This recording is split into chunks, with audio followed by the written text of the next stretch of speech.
नमस्कार दर्शकों।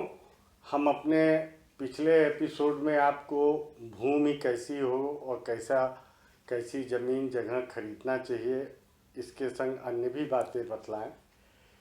उसी क्रम में आगे जब हम गृह निर्माण का कार्य शुरू करते हैं तो हमको इस चीज़ का ध्यान रखना चाहिए कि उस निर्माण में जो भी वस्तु लगती है वो हम नहीं लगाएं।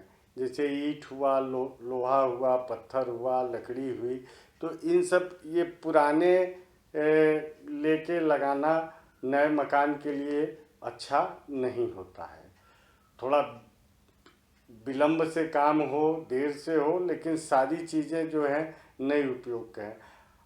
कहीं कहीं इसके भी मत मिलते हैं कि अगर किसी मठ का पत्थर हो, राज दरबार का पत्थर हो, मंदिर उंदिर का पत्थर हो, तो उसको मान लीजिए यूज़ किया जा सकता है, लेकिन प्रयास ये रखना चाहिए कि सारी नई चीज़ों को ही लेके हम अपना नया निर्माण कराएं। निर्माण के पश्चात जो है, जो शास्त्रोक्त उसमें सारी चीज़ें होती हैं, द्वार का स्थापन कराना, और जैसे सीढ़ी का ये ध्यान रखना चाहिए कि सीढ़ी जो है हमारी पूरब और पश्चिम से थोड़ा आगे होके पहले तो उसको उत्तर की तरफ ऊपर की ओर बढ़ना चाहिए और ऊपर निकास उसका दक्षिण की तरफ होना चाहिए। और जो घुमाव भी होता है वो सीढ़ी का दाहिने तरफ का घुमाव सबसे उत्तम मानते हैं। और गृह के समीप ये ध्यान रखेंगे कि एकदम घर से सटा हुआ कोई पेड़ इत्यादि न रहे तो बेहतर है। उसमें आग्नेय दिशा में, मतलब पूरब और दक्षिण के दिशा में वट का वृक्ष, पीपल का वृक्ष, सेमल जो रुई बोलते हैं, पाकर, गूलर, इस तरह के वृक्ष नहीं होना चाहिए।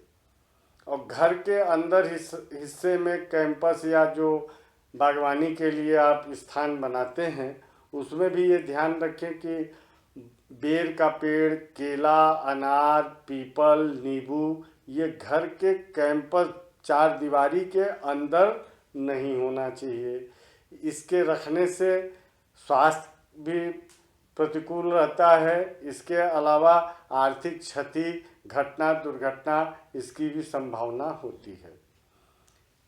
घर में जल का स्थान, आजकल बोरिंग वोरिंग कराते हैं तो प्रायः सबको पता ही है कि पूरब और उत्तर की कोने में जल होना चाहिए। कुआं पहले तो बनता था, अब तो बहुत कम बनता है, लेकिन अगर कुआं भी निर्माण कराया जाए तो उसका भी स्थान पूरब और उत्तर ही उत्तम रहता है।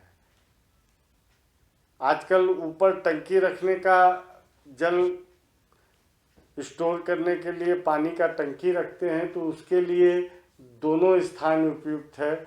चाहें तो आप पूरब और उत्तर इसके बीच में भी टंकी रख सकते हैं, अन्यथा पश्चिम और दक्षिण के कोने पे भी पानी का टैंक रखा जा सकता है। दो तीन चीज़ों का और ध्यान रखना चाहिए कि सीढ़ी में जो स्टेप होते हैं, पग बोलते हैं, उनकी संख्या जो रहती है वो भी ज़रूर सावधानी उस पक्ष में भी रखनी चाहिए। उसके लिए एक क्रम बताया गया है, ईश, यम, राज।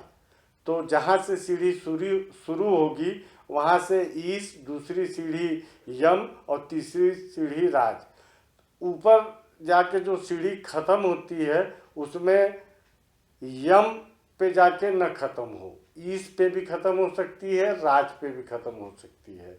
ये क्रम इसके बहुत ही आवश्यक है, इसको जरूर ध्यान में रखना चाहिए। उससे घर की वृद्धि होती है, अन्यथा घर में कुछ न कुछ अच्छा नहीं होना, नुकसान होना, इस तरह की चीज़ें रहती हैं।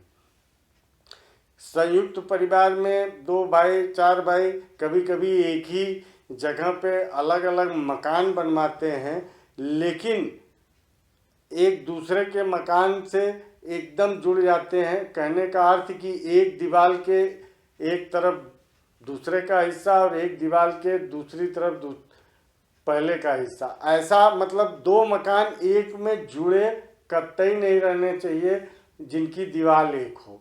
वो हर तरह से अशुभ होता है और वो संबंध किसी न किसी कारण बिखर जाता है। इन्हीं सब छोटी छोटी बातों के संग आप ये ध्यान रखें कि अगर अच्छे समय में, अच्छे मुहूर्त में और माता पिता गुरु इनका ध्यान आशीर्वाद लेते हुए आप जो भी काम करेंगे तो स्वतः ही वो अपने आप बहुत बेहतर और अच्छा होगा। इसी के संग हम आने वाले एपिसोड में भी आपको बहुत सी छोटी छोटी सुलभ चर्चाएं सामने रखेंगे।